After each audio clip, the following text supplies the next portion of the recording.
Rainbow allrounder exterior paint, বাংলাদেশের আবহাওয়া উপযোগী একমাত্র পেইন্ট।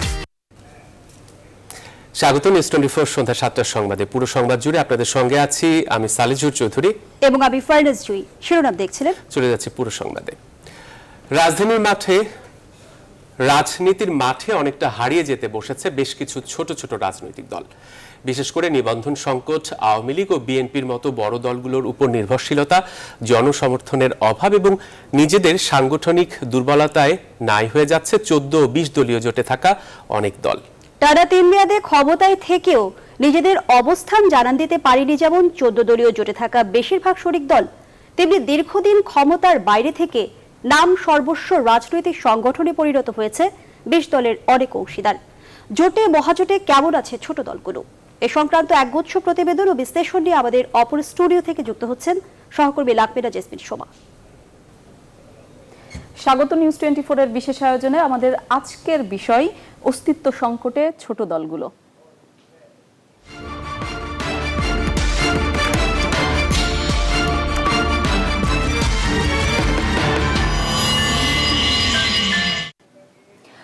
আওয়ামী লীগ নেতৃত্বাধীন 14 দল ও বিএনপি নেতৃত্বাধীন 20 দলে থাকা ছোট রাজনৈতিক দলগুলোর অবস্থা নিয়ে আজ আমার হাতে দুটি প্রতিবেদন আছে, বিশেষ প্রতিবেদন। এবং এছাড়া এই প্রতিবেদন নিয়ে আলোচনার জন্য আমাদের সাথে যুক্ত হবেন ডক্টর সাব্বির আহমেদ। তিনি ঢাকা বিশ্ববিদ্যালয়ের রাষ্ট্রবিজ্ঞান বিভাগের অধ্যাপক। আমরা তার সাথে এই বিষয় নিয়ে আলোচনা করব। তবে তার আগে যে দুটি প্রতিবেদন আছে সেই প্রতিবেদন দুটি আমি আপনাদেরকে দেখাতে চাই। 14 দলীয় জোট টানা 3 মেয়াদে ক্ষমতায় থাকলেও সরকারের অংশগ্রহণ নেই শরিক দলগুলোর। একদিকে অর্থনৈতিক দুর্বলতা, অন্যদিকে ভঙ্গুর সাংগঠনিক অবস্থার কারণে অস্তিত্ব সংকটে শরিক দলগুলোর অধিকাংশ দলই। এক সময়ে আওয়ামী লীগের সাথে আন্দোলনে থাকা এসব দল এখন নাম সর্বস্ব রাজনৈতিক সংগঠনে পরিণত হয়েছে। সমন্বয় কম হলেও জোট ঠিক রয়েছে বলে দাবি আওয়ামী লীগের। তৌফিক মাহমুদ মুন্নার রিপোর্ট। 2008 সালের নির্বাচনে ক্ষমতাসীন আওয়ামী লীগের অন্যতম শরিক ছিল জাসদ। 3 মেয়াদে আওয়ামী লীগ ক্ষমতা থাকলেও জাসদ ভেঙে হয়েছে 2 টুকরো। জাসদ ইনুর নিবন্ধন থাকলেও জাসদ আম্বিয়ার কোনো নিবন্ধন নেই। মহাজোটের শরিক এমন বহু ছোট দলই এরকম নানা কারণে অস্তিত্ব সংকটে ভুগছে। 2004 সালে 23 দফার ভিত্তিতে 14 দলীয় জোট গঠন করা হয়। গেল 17 বছরে এই 14 দলীয় জোটে অনেকে বের হয়ে গেছে, ঠিক তেমনি অনেক শরিক দলই রয়ে গেছে, আবার নতুন অনেকেই যুক্ত হয়েছে। বর্তমানে ন্যাপ, জাতীয় পার্টি জেপি, জাসদ, ইনু, বাংলাদেশ ওয়াকার্স পার্টি, বাংলাদেশ সাম্যবাদী দল, বাংলাদেশ তরিকত ফেডারেশন, গণতন্ত্রী পার্টি, গণতান্ত্রিক মজদুর পার্টি, বাসদ, গণআজাদী লীগ, বাংলাদেশ জাসদ ইনু, জাসদ আম্বিয়া ও কমিউনিস্ট কেন্দ্র এই জোটে আওয়ামী লীগের শরিক। টানা 3 মেয়াদে ক্ষমতায় থাকা আওয়ামী লীগের সাংগঠনিক শক্তি যত বৃদ্ধি পেয়েছে, ঠিক ততটাই নাম সর্বস্বে পরিণত হয়েছে শরিক দলগুলো। অনেক শরিক দলের দলীয় কার্যালয়ও খুঁজে পাওয়া যায় না, পরিণত হয়েছে ব্যক্তি সর্বস্ব সংগঠনে। অর্থনৈতিক ও সাংগঠনিক দুর্বলতার কারণে অস্তিত্ব সংকটে পড়েছে তারা। সাংগঠনিক কাজকর্ম করতে আর্থিক বিষয় আছে, তো সেটা আমাদের আমাদের ছোট দলেরগুলো আর্থিক সমস্যা আছে এটা। তবে তারপরে আমি মনে করি যে এগুলা আমরা অতিক্রম করে গত 1 বছরে যদি করোনা না আসতো তাহলে আমাদের কাউন্সিলটা করে ফেলতাম। কাউন্সিলটা না হওয়ার কারণে আমাদের কিছু সমস্যা আছে। জাতীয় পার্টি হিসেবে আমাদেরকে চেনে, যদিও এটা ঠিক, আমি নিজেও বলি যে জাতীয় পার্টি জাপা যেটা সেটাকে মূল স্রোত হিসেবে চিনে, কিন্তু আমাদেরকেও চিনে, কিন্তু সমর্থনের ক্ষেত্রে আপনি ভিন্ন চিত্র এটা আছে। ক্ষমতায় থাকার যত দিন যাচ্ছে ঠিক ততই যেন জোটের কাছে বোঝা হয়ে উঠছেন শরিক দলগুলো। প্রথম 2 মেয়াদে কিছুটা মূল্যায়ন থাকলেও তৃতীয় মেয়াদে কোনো অবস্থানই নেই তাদের। যারা ইলেক্টেড হয়েছে তারা আমাদের ভাষায় কথা বলেনি, ন্যাচারালি যারা পাওয়ারে আছে তারা আমাদের ভাষায় কথা বলেনি, তারপর আমাদেরকে একেবারে পরিত্যাগও করেনি। তো এরকম একটা অবস্থায় তারা কি অন্যরা কি ডিসিশন নেয়, কেননা ভবিষ্যতে রাজনীতি 14 দল একটা অতীত। আমাদের নীতি নির্ধারণ, কৌশল নির্ধারণ এবং সামগ্রিক পরিস্থিতি মোকাবেলার জন্য 14 দলের একান্ত বৈঠক হওয়া জরুরি বলে আমি মনে করি। তবে আওয়ামী লীগের প্রেসিডেন্ট সদস্য জাহাঙ্গীর কবির নানক বলেন, করোনা সহ নানা কারণে কর্মকাণ্ড দুর্বল হলেও শরিক দলগুলো ভালো আছে। আসলে ওনাদের সঙ্গে বসাটা কম হচ্ছে করোনা জনিত কারণে। ওনাদের সঙ্গে বসার বিষয়টি বাড়িয়ে দেওয়া উচিত। জোটগত সরকার সেহেতু তাদের সঙ্গে বিভিন্ন বিষয় নিয়েই, রাষ্ট্রের বিভিন্ন বিষয় নিয়েও আলাপ আলোচনা হওয়া উচিত। এদিকে 14 দলের অন্যতম শরিক জাতীয় পার্টি 2014 সালে বিরোধী দলে থাকার জন্য মহাজোট থেকে বেরিয়ে আলাদা নির্বাচন করে। সরকার দলের পৃষ্ঠপোষকতায় তাদের অস্তিত্ব টিকিয়ে রাখা হচ্ছে বলে মত অনেকের। তৌফিক মাহমুদ মুন্না, নিউজ 24, ঢাকা।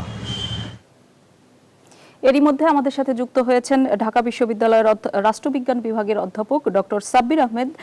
সাব্বির আহমেদ, আপনাকে অনেক ধন্যবাদ আমাদের সাথে যুক্ত হওয়ার জন্য। আমরা এই বিষয়ে আলোচনা করব, তবে তার আগে আরও একটি প্রতিবেদন দেখে আসতে চাই। রাজনীতির মাঠে একরকম নাই হতে চলেছে বিএনপি নেতৃত্বাধীন 20 দলীয় জোটের অধিকাংশ দল। নিবন্ধন সংকট, বিএনপির উপর নির্ভরশীলতা এবং জনসমর্থনের অভাব, একই সঙ্গে দুর্বল সাংগঠনিক ভিত্তি, এমন সব কারণেই বিএনপির কর্মসূচির ভিতরে আলাদা কোনো অস্তিত্ব দৃশ্যমান নয় এই সব ছোট দলগুলোর। এসব দলের নেতাদের সঙ্গে কথা বলে বিস্তারিত জানাচ্ছেন তৌহিদ শান্ত। বাংলাদেশের রাজনীতিতে এই মুহূর্তে বিএনপির নেতৃত্বাধীন 2টি রাজনৈতিক জোট, 20 দলীয় জোট পুরনো আর অপেক্ষাকৃত নতুন জাতীয় ঐক্য ফ্রন্ট।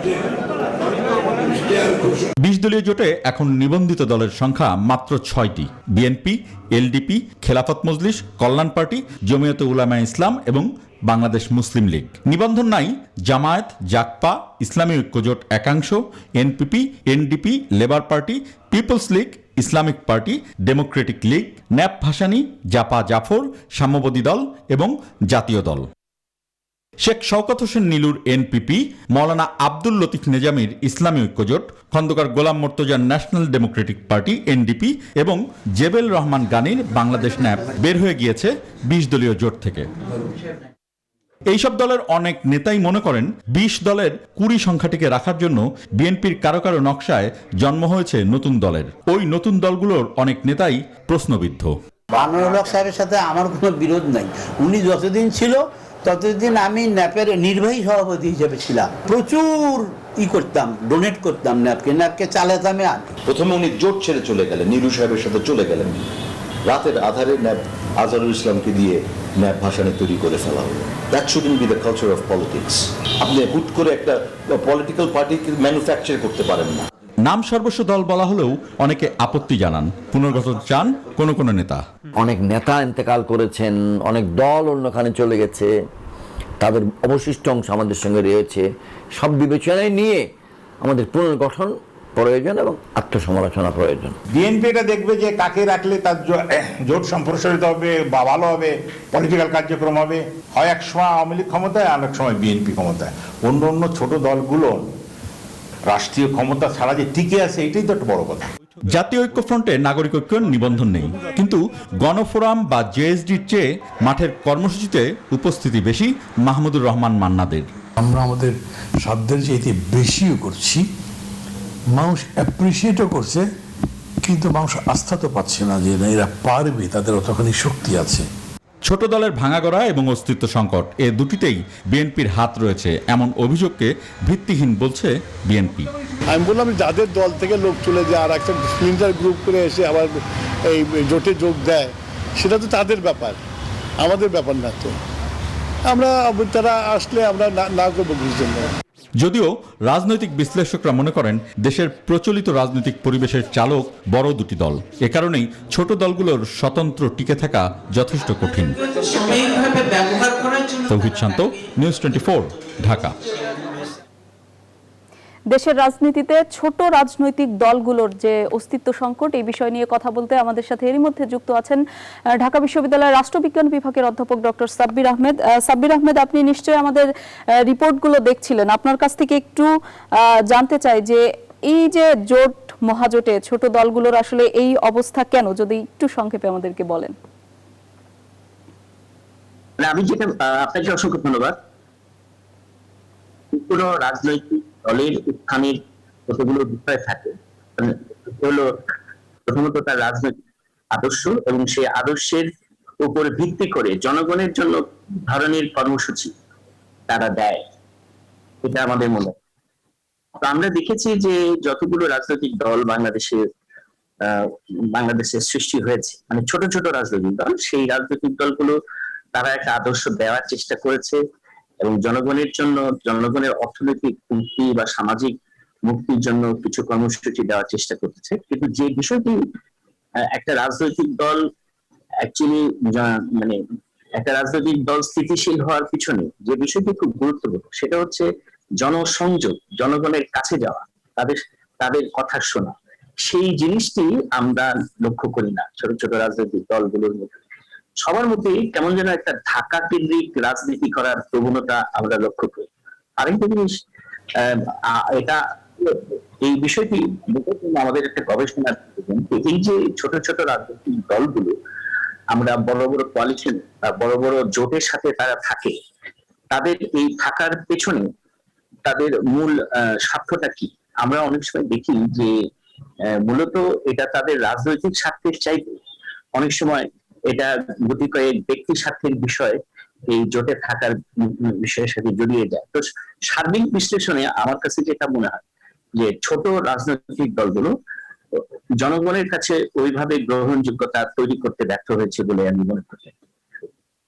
এবং আরেকটা যে বিষয় আমার কাছে মনে হয় যে এই দলগুলোর মধ্যে যে যারা নেতৃত্ব দিচ্ছেন তারা ওই অর্থে জনগণের কাছে গ্রহণযোগ্যতা পাচ্ছেন না। যে কারণ এখানে মানে একটি বিষয় পরিষ্কার হওয়া দরকার, আসলে তারা যে রাজনৈতিক দল তৈরি করেছে, হ্যাঁ, সেই রাজনৈতিক দল কেন তৈরি করেছে এবং সেটার লক্ষ্য উদ্দেশ্য কি, ওইটার সাথে যদি জনগণের স্বার্থের একটা মানে সুস্পষ্ট সমন্বয় না করে, জনগণের কাছে যদি তারা না যান, তাহলে তারা কে থাকবেন না তাদেরকে। এবং সেখানে যদি জনস্বার্থের চাইতে ব্যক্তি স্বার্থ গুরুত্ব পায়, তখন তারা অনেক সময় ওই মানে জোটবদ্ধভাবে থেকেও জোটে তাদের ভূমিকাকে বিস্তৃত করতে তারা সফল হবেন না, অর্থাৎ জোটের উপরে তাদের কোনো প্রভাব থাকবে না, বরং তাদের দলকে টিকিয়ে রাখার স্বার্থেই মনে হয় যে জোটে সংগঠিত হয়ে। অধ্যাপক সাব্বির আহমেদ, আপনাকে অসংখ্য ধন্যবাদ আমাদের সাথে যুক্ত হওয়ার জন্য। এতক্ষণ কথা বলছিলেন ঢাকা বিশ্ববিদ্যালয়ের রাষ্ট্রবিজ্ঞান বিভাগের অধ্যাপক ডক্টর সাব্বির আহমেদ। তিনি বলছিলেন যে এই ছোট দলগুলোর আসলে পেছনে তাদের নিজস্ব কর্মসূচি এবং একই সাথে তাদের যে মাঠে কাজ করার যে প্রবণতা এবং জনসম্পৃক্ততা সেটি আসলে বাড়ানোর বিষয়ে তিনি বলছিলেন যে এই কারণেই এই ধরনের সংকট তৈরি হতে পারে। বাংলাদেশের রাজনৈতিক ইতিহাসে এক সময়ে মাঠ কাঁপিয়েছে বাম দলগুলো, এখনো বিভিন্ন ইস্যুতে মাঠ সরগরমের চেষ্টা করেন এই দল, তবে নেই সেই জৌলুস। যদিও সাম্প্রতিককালে আলোচনা সমালোচনায় এসেছে বেশ কিছু ইসলামী দল, রাজনীতির মাঠে অস্তিত্ব সংকটে পড়া বাম দল ও ইসলামী দলগুলোর অবস্থা সম্পর্কেও আমরা আপনাদেরকে জানাতে চাই। চোখ রাখুন নিউজ 24 এর পর্দায়। আজকের বিশেষ আয়োজন এই পর্যন্তই। ফিরে যাচ্ছি আমাদের অপর স্টুডিওতে। ধন্যবাদ লাকমিনা জেসমিন শোভা। দর্শক, নিউজ 24 এর বিশেষ আয়োজন অস্তিত্ব সংকটে ছোট দলগুলো নিয়ে বিশ্লেষণ জানাচ্ছিলেন সহকর্মী লাকমিনা জেসমিন শোভা। এবারে চলে যাচ্ছে অন্যান্য খবরে। আগামী জুলাই থেকে আবারও সারা দেশে গণটিকা কর্মসূচি শুরু হবে বলে জানিয়েছেন প্রধানমন্ত্রী শেখ হাসিনা। তিনি জানান, পর্যায়ক্রমে দেশের 80% মানুষকে করোনা টিকার আওতায় আনা হবে। সংসদের বাজেট অধিবেশনে এসব কথা বলেন সংসদ নেতা। এ সময় তিনি আরো জানান, করোনার মধ্যেও দেশের অর্থনীতির গতি ধরে রেখেছে সরকার। যেসব পদক্ষেপ নেওয়া হয়েছে তাতে ধনী গরিব কারো অসুবিধা হবে না বলেও আশ্বস্ত করেছেন সরকার প্রধান। লাবুর রহমানের রিপোর্টে বিস্তারিত। দেশের টিকা সংকটে গত 26 এপ্রিল থেকে বন্ধ করা হয় প্রথম ডোজ টিকাদান। তারপর 2 মে থেকে বন্ধ করে দেওয়া হয় টিকার জন্য নিবন্ধনও। এরই মধ্যে অক্সফোর্ডের 1,02,00,000 ডোজ টিকার মধ্যে 1,01,07,000 দেয়া শেষ। হাতে আছে মাত্র 92-93,000 ডোজ অক্সফোর্ডের টিকা।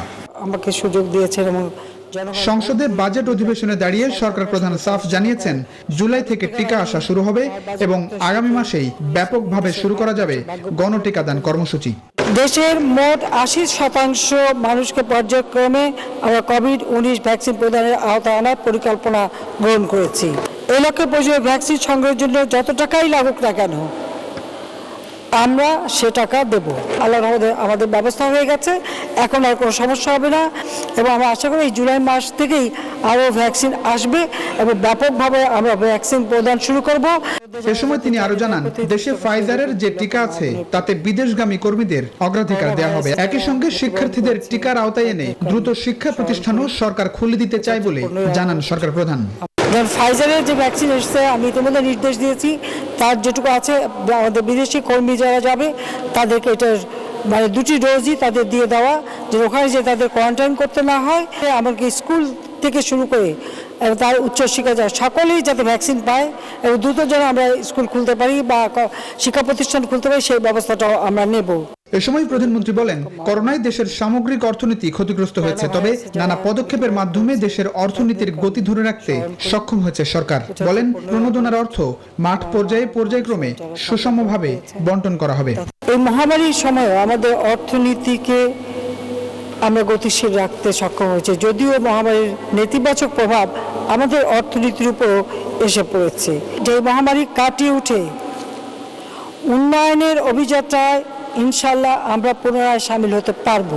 বক্তৃতার শেষ পর্যায়ে প্রধানমন্ত্রী বলেন, ঘোষিত বাজেট বাস্তবায়নে কোনো অসুবিধা হবে না। সরকার যেসব পদক্ষেপ নিয়েছে তাতে ধনী গরিব কারো সমস্যায় পড়তে হবে না বলেও আশ্বস্ত করেছেন সংসদ নেতা। বাংলাদেশের রাষ্ট্রপতি আমি প্লাবন রহমান, নিউজ 24, ঢাকা। দেশের করোনা পরিস্থিতি। দেশে টানা তৃতীয় দিন করোনা ভাইরাসে শতাধিক মানুষের মৃত্যু হয়েছে। 24 ঘন্টায় করোনায় মারা গেলেন আরও 112 জন। নতুন করে শনাক্ত হয়েছেন 7,666 জন। মঙ্গলবার স্বাস্থ্য অধিদপ্তরের সংবাদ বিজ্ঞপ্তিতে এ তথ্য জানানো হয়। দেশে এ পর্যন্ত করোনা সংক্রমিত শনাক্ত রোগীর সংখ্যা দাঁড়িয়েছে মোট 9,04,436। মোট মৃত্যু হয়েছে 14,388 জনের। সুস্থ হয়েছেন 8,11,700 জন। 24 ঘন্টায় মোট 31,982 জনের নমুনা পরীক্ষার বিপরীতে রোগী শনাক্তের হার দাঁড়িয়েছে 23.97%।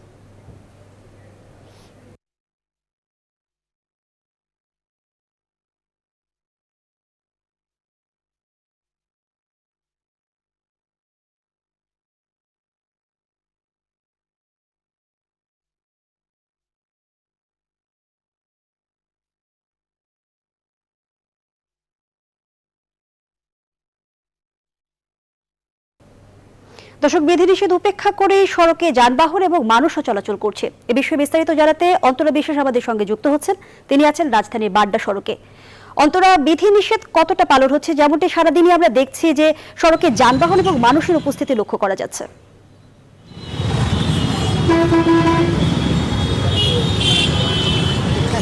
জি, আসলে আমার পেছনের যে চিত্র সেটি দেখলেই আপনি বুঝতে পারবেন যে বিধিনিষেধ কতটা মানা হচ্ছে। আপনি একটু দেখতে পাচ্ছেন এই বাড্ডা এলাকায় যানজটের সৃষ্টি হয়েছে এবং সারাদিনই দেখা গেছে এরকম যানজট, এবং ঢাকা শহরের বিভিন্ন এলাকায় সাধারণ মানুষ যেখান থেকেই আসলে রওনা দিয়েছে তাদের গন্তব্যে পৌঁছাতে হলে ঝক্কির মুখে পড়তে হয়েছে। একদিকে গণপরিবহন নেই, অন্যদিকে রিক্সা রয়েছে এবং প্রাইভেট কার রয়েছে। তো রিক্সা পেতে তাদের যেমন সমস্যা হয়েছে, সেই সাথে রাস্তায় যানজটের কারণে আসলে গন্তব্যে পৌঁছাতে দেরি হয়েছে। সব মিলিয়ে মানুষের ঝক্কি বাড়ছে, কিন্তু আসলে এটিকে ঠিক কোনোভাবেই বিধিনিষেধের আওতায় বা লকডাউন বা সর্বাত্মক লকডাউন যেটি আমরা বলি না কেন, কোনো কিছুর মধ্যেই আসলে ফেলা যায় না। এবং স্বাভাবিক সময়ে আমরা যেটা দেখতে পারি এই ধরনেরই জ্যাম, এবং কোনো কোনো এলাকায় তো সাধারণ সময়েও বা স্বাভাবিক সময়েও এতখানি আসলে যানজট হয় না। যেমনটি আমরা দেখতে পেয়েছি হাতিরঝিল এলাকায়, সেখানে কিন্তু দীর্ঘ সময় ধরে দীর্ঘ যানজট রয়েছে এবং সেই যানজটে বসে সাধারণ মানুষকে কিন্তু ভোগান্তি পোহাতে হচ্ছে। আর আরেকটি বিষয় আপনাকে জানাতে চাই, এই যে যারা বের হয়েছেন তারা যে সবাই খুব জরুরি প্রয়োজনে বের হয়েছে বিষয়টা তা নয়। অনেকেই আসলে বলছেন তারা অফিস আদালত করছেন কিংবা নিত্যদিনের যে সকল কাজকর্ম, সে সকল কাজকর্মের কারণেই আসলে কিন্তু বের হয়েছেন। আর এছাড়াও হাসপাতালে যাচ্ছেন এবং সে সাথে জরুরি প্রয়োজনে বেরিয়েছেন, এরকম মানুষ তো রয়েছেই। তবে সব কিছু মিলিয়ে যে যানজটের সৃষ্টি হয়েছে, এটা আসলে এক ধরনের। অন্তরা, ধন্যবাদ জানাচ্ছি আপনাকে। দর্শক, বিধিনিষেধ উপেক্ষা করে সড়কে যানবাহন চলাচল করছে সে বিষয়ে বিস্তারিত জানাচ্ছিলেন সহকর্মী অন্তরা বিশ্বাস। করোনা পরিস্থিতিতে চরম বিপাকে নির্ময়ের মানুষ। লকডাউন পরিস্থিতি যাদের জীবনকে করে তুলেছে আরো কঠিন। লকডাউনে কর্মহীন অবস্থায় সরকারি সহায়তার অপেক্ষায় রয়েছেন এই মানুষগুলো। আরো জানাচ্ছেন সজল দাস। ক্ষুদ্র ব্যবসায়ী শহীদুল ভালোই চলছিল, কিন্তু স্বাভাবিক জীবনে বাদ সেধেছে করোনা। সামনে যে লকডাউন আসছে, অনেক ঋণ হয়ে গেছি। ঋণ হওয়ার পরিপ্রেক্ষিতে এখন যেন আবার দিনে দোকানদারি করা যাচ্ছে না, আর এখন তো রাতে মোটামুটি তাও বন্ধ থাকে। একই অবস্থা রিক্সা চালক হোসেন আলীর। 3 সন্তানের ভবিষ্যৎ নিয়ে আছেন দুশ্চিন্তায়।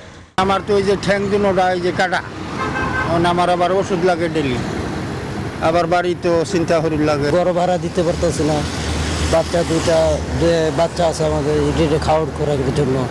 দৈনন্দিন জীবনযাপন নিয়ে বিপাকে এমন হাজারো খেটে খাওয়া মানুষ। এই পর্যন্ত লকডাউনের সময় সুদি করে লাখখানাটার মতন খাইছি, এই ঋণে দিতেই না, এখন আবার লকডাউন পড়ে গেছে। কাজ না করলে খাবো কি? লকডাউন তো গরিবের ক্ষতি। আর সরকারের আইন যদি আমরা ঠিক মতন মানবার যাই, আমার পরিবার না খেয়ে বাড়িতে মারা যায়। সব রুম ভাড়া দেওয়া লাগে, খাওয়া লাগে, চলার লাগে, তাহলে আমাদের বাঁচার কোনো বুদ্ধি আছে? মাইন্যাও পারতাছি না, না মাইন্যাও কিন্তু করতাছি না। করোনা পরিস্থিতি প্রভাবিত করছে দেশের সার্বিক অর্থনীতিকে, যা সবচেয়ে বেশি প্রভাবিত করেছে এসব নিম্ন আয়ের মানুষকে। সজল দাস, নিউজ 24, ঢাকা। এদিকে জাতীয় সংসদে বিরোধী দলীয় নেতা জাতীয় পার্টির চেয়ারম্যান জিএম কাদের বলেছেন, নতুন করে লকডাউন দিলে দেশে দুর্ভিক্ষ নেমে আসবে। মঙ্গলবার সংসদে তিনি এই আশঙ্কা প্রকাশ করেন। এই করোনার কালে যে মানুষের স্বাভাবিক অবস্থায় অবনতি হয়েছে, করোনা মহামারীর জীবিকা হারিয়ে কোটি কোটি মানুষ, তাদের মধ্যে যারা হতদরিদ্র, তাদের না খেয়ে থাকার অবস্থা সৃষ্টি হয়েছে। করোনার কারণে লকডাউন ও ব্যবসা বাণিজ্যে মন্দা দীর্ঘস্থায়ী হলে দেশে দুর্ভিক্ষ অবস্থার সৃষ্টি হতে পারে। মানে স্পিকার, সেখানেও জীবন বিপন্ন হবে। আর্থিক ও খাদ্য সহায়তা দিয়ে এই সকল দরিদ্র এবং নবদরিদ্র মানুষদের বাঁচিয়ে রাখতে হবে। এখানে সামাজিক নিরাপত্তা বেষ্টনীর আওতা অনেক বৃদ্ধি করতে হবে। 1 জুলাই থেকে শুরু হতে যাওয়া কঠোর লকডাউনে কারখানা খোলা রাখতে চান পোশাক মালিকেরা, জানিয়েছেন বাণিজ্যমন্ত্রী টিপু মুনশি। তবে মন্ত্রিপরিষদ বিভাগ এ বিষয়ে চূড়ান্ত সিদ্ধান্ত নেবে। সচিবালয়ে সাংবাদিকদের জানান তিনি, লকডাউনে 40 লাখ গার্মেন্টস কর্মী দেশের বিভিন্ন এলাকায় ছড়িয়ে পড়লে করোনার সংক্রমণ ব্যাপক হারে বাড়তে পারে বলে আশঙ্কা আছে গার্মেন্টস মালিকদের। তো ধরেন সেই সিদ্ধান্তটা তো যে ক্যাবিনেট ডিভিশন থেকে তারা বসে ঠিক করবে, জানাবে। আমাদের এক্সিকিউটিভে আজকে এই মুহূর্ত পর্যন্ত আমরা পাইনি। লকডাউনের ক্ষেত্রে তো তারা তাদের ফ্যাক্টরি খোলা রাখতে চায় সব রকম নিয়ম কানুন মেনে। একটা ব্যাপার আলোচনা করি আপনাদের সাথে, যেমন ধরেন গার্মেন্টস সেক্টরের কথা তারা বলে, আপনারা যদি স্ট্যাটিস্টিক্সটা দেখেন দেখবেন যে গার্মেন্টস সেক্টর ওয়ার্কারদের মধ্যে এই রোগের বিস্তার স্বাভাবিক থেকে অর্ধেক। দক্ষিণ সিটি কর্পোরেশনের মেয়র ব্যারিস্টার শেখ ফজলিনুর তাপসের প্ররোচনায় ব্যাংক হিসাব জব্দের নির্দেশনা দেওয়া হয়েছে বলে অভিযোগ করেছেন সাবেক মেয়র সাইদ খোকন। মঙ্গলবার সকালে জাতীয় প্রেস ক্লাবে আয়োজিত সংবাদ সম্মেলনে নিজের এবং পরিবারের সদস্যদের ব্যাংক অ্যাকাউন্ট অবরুদ্ধ করার বিষয়ে এমন প্রতিক্রিয়া জানান তিনি। সাইদ খোকন বলেন, কতটুকু ভোটে তাপস মেয়র নির্বাচিত হয়েছেন নগরবাসী তা জানেন। বিস্তারিত সুকন্যা আমিরের প্রতিবেদনে। গেল রবিবার দুর্নীতি দমন কমিশনের করা আবেদনের পরিপ্রেক্ষিতে ঢাকা দক্ষিণ সিটি কর্পোরেশনের সাবেক মেয়র সাইদ খোকন তার স্ত্রী, মা, বোন এবং প্রতিষ্ঠানের 8টি ব্যাংক হিসাব অবরুদ্ধ করার নির্দেশ দেন আদালত। এ বিষয়ে আনুষ্ঠানিক প্রতিক্রিয়া জানাতে জাতীয় প্রেস ক্লাবে সংবাদ সম্মেলন করেন সাইদ খোকন। মেয়র তাপস তার ব্যর্থতা ঢাকার জন্য দক্ষিণ সিটি কর্পোরেশনের মেয়র ব্যারিস্টার শেখ ফজলিনুর তাপসের প্ররোচনায় পরিবার সহ নিজেকে হয়রানির শিকার হতে হচ্ছে বলে অভিযোগ করেন সাইদ খোকন। ঢাকা দক্ষিণ সিটি কর্পোরেশনের মেয়র তাপস নগর পরিচালনায় তার সীমাহীন ব্যর্থতা ঢাকতে প্রায় আমার প্রতি বিভিন্ন হয়রানিমূলক ও বিদ্বেষমূলক আচরণ করে আসছে। আমরা দৃঢ়ভাবে বিশ্বাস করি দুর্নীতি দমন কমিশনের এহেন কর্মকাণ্ড তাপসের প্ররোচনায় সংগঠিত হয়েছে। তিনি বলেন, এসব ষড়যন্ত্র দৃঢ়ভাবে মোকাবেলা করা হবে। আর এই তাপসকে বলি, কতটুকু ভোটে নির্বাচিত হয়েছেন এই শহরের মানুষ জানে। কারো ব্যর্থতা ঢাকবার জন্যে আরেকজনের মাথায় কালিমা লেপন করে দেবেন, আমরা এটা মেনে নিতে পারি না। আপনার ব্যর্থতার দায় ঢাকার জন্যে আর মানুষ পান নাই, বারবার শুধু আমার উপরেই কেন? সংবাদ সম্মেলনে জব্দকৃত ব্যাংক অ্যাকাউন্ট সচল করে দিতে আদালতের কাছে অনুরোধ করেন সাইদ খোকন। সেই সাথে দুদককে নিরপেক্ষ তদন্ত করবার দাবিও জানান তিনি। আপনাদেরকে ডেকে আমি আমার সুকন্যা আমির, নিউজ 24, ঢাকা। চলচ্চিত্র অভিনেত্রী পরিমণিকে ধর্ষণ চেষ্টা ও হত্যা চেষ্টার অভিযোগে সাভার থানায় দায়ের করা মামলায় ব্যবসায়ী নাসিরউদ্দিন মাহমুদ ও তুহিন সিদ্দিককে অমিকে জামিন দিয়েছেন আদালত। আজ মঙ্গলবার ঢাকার সিনিয়র চিফ জুডিশিয়াল ম্যাজিস্ট্রেট শাহজাদি তাহমিদার আদালত জামিন আবেদন মঞ্জুর করে এ আদেশ দেন। উভয় পক্ষে শুনানি শেষে আদালত তাদের ৫,০০০ টাকা মুচলেকায় আগামী ধার্য তারিখ পর্যন্ত জামিন মঞ্জুর করেন।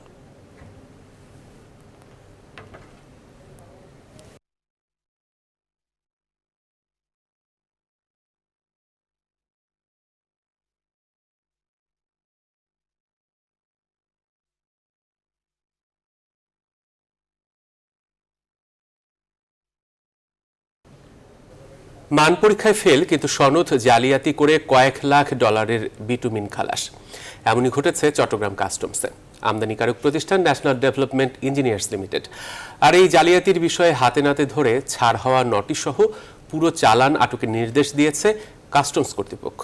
এর রেশ গড়িয়েছে জাতীয় সংসদেও। এসব ভুয়ো আমদানিকারকদের জালিয়াতি নেটওয়ার্ককে ধরতে সর্বোচ্চ কর্তৃপক্ষের দৃষ্টি আকর্ষণ করা হয়েছে। বিস্তারিত ডেস্ক রিপোর্টে। ন্যাশনাল ডেভেলপমেন্ট ইঞ্জিনিয়ার্স লিমিটেডের একটি বাণিজ্যিক চালান চট্টগ্রাম বন্দরে পৌঁছে 14 জুন। এই চালানে 50টি কন্টেনারে প্রায় 1 লাখ টন বিটুমিন আসে, যার মূল্য 4,17,000 মার্কিন ডলার। এমভি নেগার নামে ইরানি পতাকাবাহী জাহাজ থেকে নামিয়ে গত 20 জুন বিটুমিনের চালানটি নমুনা সংগ্রহ করা হয়। নমুনাটি পাঠানো হয় সরকারি ইস্টার্ন রিফাইনারিতে। ইআরএল গত 24 জুন পণ্যের মান সনদ দেয়। সেখানে বলা হয়েছে বিটুমিন মান যাচাই পরীক্ষায় উত্তীর্ণ হয়নি, কারণ 60-70 গ্রেডের বিটুমিনের ঘোষণায় আনা হয়েছে 80-100 গ্রেডের। কিন্তু কাস্টমসে জমা পড়েনি আসল পরীক্ষার সনদ, জমা পড়েছে C&F এজেন্ট সানশাইন এজেন্সির তৈরি করা নকল সনদ, যেখানে জালিয়াতি করে সব ঠিকঠাক করা হয়েছে। রাসায়নিক পরীক্ষা রিপোর্ট, একটি জাল নকল রিপোর্ট দেওয়া হয়েছে আমাদের এখানে, অর্থাৎ অরিজিনাল যেটা ছিল যে এটা তাদের যে মান, বিটুমিনের যে মান সেটা হচ্ছে যে ফুলফিল করে না। পরে আমরা খবর নিয়েছি যারা ইস্টার্ন রিফাইনারি যারা দায়িত্বে আছেন, কন্ট্রোলার, কোয়ালিটি কন্ট্রোলে, তাদেরকে খবর নিয়েছে এবং কনফার্ম হয়েছে যে এটা জাল। মোট 50টা কন্টেনার, 50টা কন্টেনারের মধ্যে 9টি বেরিয়ে চলে গিয়েছিল, বাট আমরা শেষ পর্যন্ত সব ফিরাতে সমর্থ হয়েছি। এই বিষয়ে C&F এজেন্টের সাথে যোগাযোগ করা হলে তারা জানান ভুয়া সনদের বিষয়টি জানা নেই। কাস্টমস বলতেছে আপনারা জাল সনদ দিয়ে কিন্তু আপনারা মালগুলি খালাস করেছেন। তবে ইস্টার্ন রিফাইনারি লিমিটেড বলছে পুরো প্রক্রিয়াটি জালিয়াতির মাধ্যমে হয়েছে, এটা শাস্তিযোগ্য অপরাধ। পেনিট্রেশন মানটা এবং সফিং পয়েন্ট মানটা হয়নি। হ্যাঁ, আমরা ওইভাবে সার্টিফিকেট দিয়েছি যে কোম্পানি একটা টেস্ট রিপোর্ট দিয়েছে, একটা জাল রিপোর্ট কাস্টমসে জমা দিয়েছে। এই ঘটনা গড়িয়েছে জাতীয় সংসদেও। বিটুমিন রাস্তা নির্মাণের ক্ষেত্রে অত্যন্ত একটি গুরুত্বপূর্ণ অবদান। সমস্ত পত্রিকায় নিউজ এসছে যে এখানে ভুয়া সনদ দিয়ে আজকে নিম্নমানের বিটুমিন পোর্ট থেকে খালাস হচ্ছে। এইটির ব্যাপারে সঠিক তদন্ত করে প্রধানমন্ত্রী আছেন, এইটার ব্যাপারে ব্যবস্থা গ্রহণ করবেন। গেল 25 মে বিটুমিনের মান নিশ্চিতে বাণিজ্য মন্ত্রণালয় 3টি নির্ধারিত ল্যাবে মান পরীক্ষা বাধ্যতামূলক করে। এরপর থেকেই মূলত নিম্নমানের বিটুমিন আমদানির চক্রটি বিপাকে পড়ে। এর আগে মান পরীক্ষায় বাধ্যবাধকতা না থাকার সুযোগে দীর্ঘদিন ধরে নিম্নমানের ভেজাল বিটুমিন আমদানি হয়ে আসছিল। তবে জালিয়াতি ধরা পড়ার ঘটনায় এখন থেকে কাস্টমস কর্তৃপক্ষ মান যাচাইয়ের সনদ এজেন্টের পাশাপাশি ইআরএল থেকেও গ্রহণ করবে।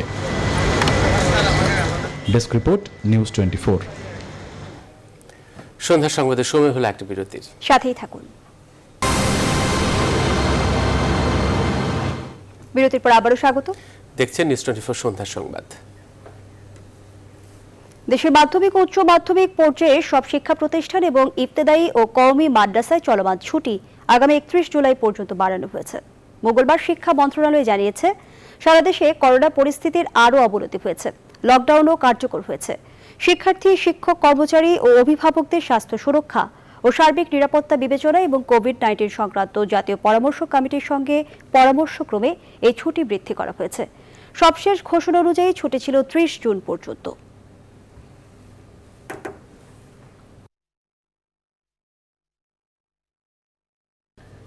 সড়ক নির্মাণের অন্যতম উপকরণ বিটুমিনের কর কাঠামোর বৈষম্যের অভিযোগ উঠেছে। ব্যবসায়ীরা বলছেন, সরকারের শুল্ক নীতি আমদানিকারকদের উৎসাহিত করলেও নিরুৎসাহিত হচ্ছেন দেশীয় উৎপাদকরা। দেশীয় উৎপাদিত বিটুমিনের জন্য 26% কর দিতে হলেও আমদানিকারকদের দেয়া হচ্ছে বড় ছাড়। বিশেষজ্ঞরা বলছেন, এমন নীতির ফলে দেশীয় শিল্প উৎপাদন ব্যাহত হচ্ছে, ঝুঁকিতে পড়ছেন এই খাতে বিনিয়োগকারীরা। সুলতান আহমেদ জানাচ্ছেন বিস্তারিত।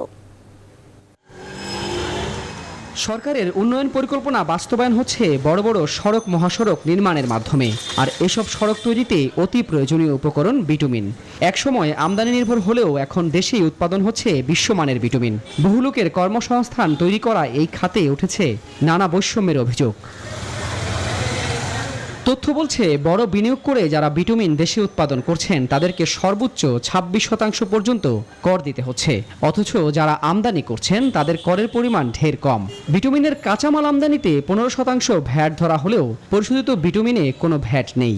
সব মিলে বিটুমিনের কাঁচামালে টন প্রতি $570 খরচ হলেও যারা বিটুমিন আমদানি করছেন তাদের খরচ হচ্ছে $260। সব মিলে দেশীয় উৎপাদকরা বড় বৈষম্যের শিকার। যে বিটুমিন খাতে যে সমস্ত শিল্প উৎপাদনকারী আছেন ভ্যাট নিবন্ধিত, তাদের প্রত্যেকটা আমদানিকৃত উপাদানের ক্ষেত্রে যে 3% বা 5% উপরে যে সমস্ত মূল্য ট্যাক্স আছে সেগুলি হতে তাদেরকে অব্যাহতি দেওয়া হবে। গত 1 মাসের রেট যদি আপনি ক্যালকুলেশন করেন, কাস্টমস চাইলে যে কোনো দেশ থেকে নিতে পারে এবং ওইটার উপর ওনারা করতে পারবে। প্লেন লেভেল ফিল্ডে না আনলে তো দেশীয় শিল্প টিকবে না। প্রধানমন্ত্রী শেখ হাসিনা দেশীয় শিল্প সুরক্ষায় নজর দেওয়ার কথা বলেছেন। আগামী অর্থ বছরের জন্য ঘোষিত বাজেটেও দেশীয় শিল্প বিকাশে নানা নীতি সহায়তার কথা বলা হয়েছে, অথচ বিটুমিন নিয়ে জাতীয় রাজস্ব বোর্ডের এই নীতির কারণে বিপাকে পড়েছেন উৎপাদকরা। রাজস্ব বোর্ডের সাবেক সদস্য ফরিদ উদ্দিন মনে করেন দ্রুত এই দ্বিমুখী নীতির পরিবর্তন জরুরি। এটা তো বৈষম্য, discrimination against domestic industry protection, domestic ইনভেস্টমেন্টের এগেইনস্টে, ব্যবসার এগেইনস্টে। সেটা সরকারের পলিসি না। সরকারের পলিসি হচ্ছে ডোমেস্টিক ইন্ডাস্ট্রিকে, ডোমেস্টিক ইনভেস্টমেন্টকে প্রোটেক্ট করা। এটা সরকারের ঘোষিত নীতি। মাননীয় প্রধানমন্ত্রী বারবার একই কথা বলছে। আমদানি করা নিম্নমানের বিটুমিনের মান নিয়ে প্রশ্ন উঠেছে সরকারি সংস্থাগুলোর পক্ষ থেকেও। এর ব্যবহারে দ্রুত নষ্ট হচ্ছে রাস্তাঘাট, বাড়ছে সংস্কার ব্যয়ও। সুলতান আহমেদ, নিউজ 24, ঢাকা। সংবাদের এই পর্যায়ে নিচ্ছে আরো একটা বিরতি, সাথে থাকুন। বিরতির পর আবারও স্বাগত। আপনারা দেখছেন নিউজ 24 সন্ধ্যা সংবাদ। মগবাজার ভবনে বিস্ফোরণের প্রায় 3 দিন পর উদ্ধার হলো আরেকজনের মরদেহ। লাশটি ভবনের কেয়ারটেকার হারুনুর রশিদের বলে শনাক্ত করেছে তার পরিবার। এ নিয়ে এই ঘটনায় নিহতের সংখ্যা বেড়ে 8 জন। এদিকে বিস্ফোরণের ঘটনায় বাড়ির মালিক সহ বেশ কয়েকজনের বিরুদ্ধে অবহেলার অভিযোগ এনে রমনা থানায় মামলা দায়ের করেছে পুলিশ। নাইমাল চিকুর প্রতিবেদন। হেনা বেগম বাবা হারুনুর রশিদের ছবি নিয়ে মগবাজার বিস্ফোরণের ভবনের সামনে আসেন। জানান এই ভবনের কেয়ারটেকার তার বাবা। রোববার মগবাজারের আউটার সার্কুলার সড়কের শর্মা হাউস ভবনে বিস্ফোরণের পর থেকেই খোঁজ মিলছে না তার। ঘটনার দিন বাবার সাথে তার শেষ কথা হয় বিকেল 5:30টায়। ওই যে মোবাইল বন্ধ হয়েছে সন্ধ্যার দুর্ঘটনার সময়। আমি সন্ধ্যা 7টা বাজে আইছি, এই জায়গা অন্ধকার ছিল, আমার ভিতরে ঢুকতে দেয় না। যদি ঢুকতে দিত তাহলে আমার বাপের এই জায়গা পাইতাম। নিখোঁজের সংবাদ পেয়ে উদ্ধার অভিযানে নামে ফায়ার সার্ভিস। মেলে লাশের সন্ধান। বিস্ফোরণের ঘটনার প্রায় 3 দিন পর ভবনের নিচে চাপা পড়ে থাকা হারুনের লাশ অবশেষে উদ্ধার করা হয়। কয়েকটা দলে বিভক্ত হয়ে সার্চ করি এবং ডেব্রিজ সরানোর সাথে সাথে এই হারুনুর রশিদ ভাইয়ের চুলটা পাওয়া যায়। এই লাশটার চুল পাওয়ার সাথে সাথে আমরা এই ডেব্রিজগুলো আস্তে আস্তে সরাই আমরা শনাক্ত করতে সক্ষম হই। এর আগে মঙ্গলবার সকালে ঘটনাস্থল পরিদর্শনে আসে পুলিশের তদন্ত কমিটি। ঘটনাস্থলে তারা 12% মিথেন সহ বিভিন্ন গ্যাসের অস্তিত্ব পায়, যার ফলে এই বিস্ফোরণ হতে পারে বলে ধারণা তাদের। গ্যাসটা লিক হয়ে যখন কোনো বদ্ধ স্থানে থাকে এবং সেটা যদি বাতাসের সংস্পর্শে আসে তাহলে সেটা একটা ম্যাসিভ এক্সপ্লোসিভ মিক্সচার তৈরি করে এবং সেই এক্সপ্লোসিভ মিক্সচার যদি 5 to 15% মধ্যে হয় তাহলে সেই ক্ষেত্রেই বড় ধরনের বিস্ফোরণের ঘটনা ঘটে। এই ঘটনায় ভবন নির্মাণ ও পরিচর্যার ক্ষেত্রে অবহেলার অভিযোগে মামলা করেছে পুলিশ। এজাহারে রয়েছে ভবন মালিক সহ বেশ কয়েকজনের নাম। ভবন রক্ষণাবেক্ষণের ক্ষেত্রে বিভিন্ন ধরনের যে কানেকশন থাকে সেগুলো ত্রুটিপূর্ণ ছিল কিনা বা সেগুলো আপডেটেড ছিল কিনা, সব কিছু ঠিকঠাক ছিল না, সবাই আমাদের তদন্তের আওতায় আছে। শেখ হাসিনা বার্ন ইনস্টিটিউটে চিকিৎসাধীন 3 জনের অবস্থা এখনো সংকটে বলে জানান চিকিৎসকরা। এই ঘটনায় নিহতের সংখ্যা বেড়ে এখন 8 জনে দাঁড়ালো। আলচিকো, নিউজ 24, ঢাকা। এবার ফার্স্ট সিকিউরিটি ইসলামী ব্যাংক অর্থ বাণিজ্যের সংবাদ।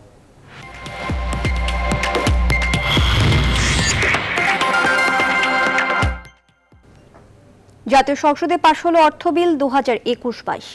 অপ্রদর্শিত অর্থ সাদা করার সুযোগ অব্যাহত রেখে পাশ করা হয়েছে বিলটি। এছাড়া মোবাইল ব্যাংকিং সেবায় কর্পোরেট কর কমানো হয়েছে। ফ্ল্যাট, জমি কিংবা শেয়ার বাজারে আগের বছরের মতোই অপ্রদর্শিত অর্থ বিনিয়োগের সুযোগ রাখা হয়েছে। জাতীয় সংসদের স্পিকার ডক্টর শিরিন শারমিন চৌধুরীর সভাপতিত্বে অনুষ্ঠিত বৈঠকে শুরু হওয়া অধিবেশনে কণ্ঠ ভোটে পাশ করা হয় আগামী অর্থ বছরের এই বিল। এ সময় 2021-22 অর্থ বছরের জন্য প্রণীত বাজেটের উপর সমাপনী বক্তব্য রাখেন অর্থমন্ত্রী আহম মোস্তফা কামাল।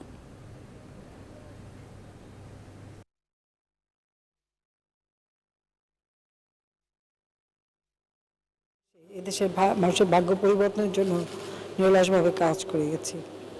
বাংলাদেশের মানুষের প্রতি সংবাদে আরেকটা বিরতি নিচ্ছি, সাথেই থাকুন।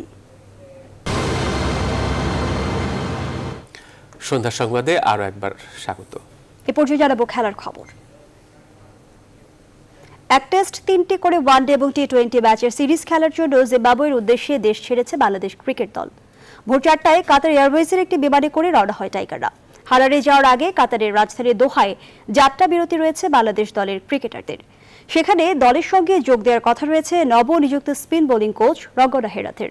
এছাড়া বাংলাদেশ দলের অলরাউন্ডার সাকিব আল হাসানের যুক্তরাষ্ট্র থেকে সরাসরি হারারেতে এসে দলের সঙ্গে যোগ দেওয়ার কথা রয়েছে। 7 জুলাই জিম্বাবুয়ের সঙ্গে একমাত্র টেস্ট ম্যাচটি শুরু হওয়ার কথা রয়েছে।